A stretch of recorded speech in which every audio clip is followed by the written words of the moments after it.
नमस्कार मित्रांनो. तर आजच्या व्हिडिओमध्ये आपण पाहणार आहोत स्वामी विवेकानंद यांच्याविषयीची एक कथा. तर एके दिवशी स्वामी विवेकानंद एका जागेवर बसून अभ्यास करत होते.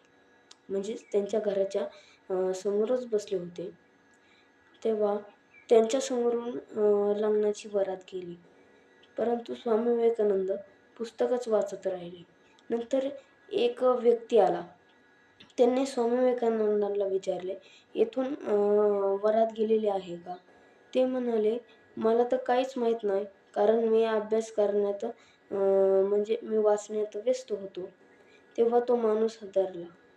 कारण स्वामी विवेकानंद यांची बुद्धी अशी होती, की स्वामी विवेकानंद हे अभ्यास एकदा दंग झाले, की ते दुसरीकडे कुठेच ध्यान देत नव्हते. त्यांची बुद्धी अतिशय विलक्षणीय होती.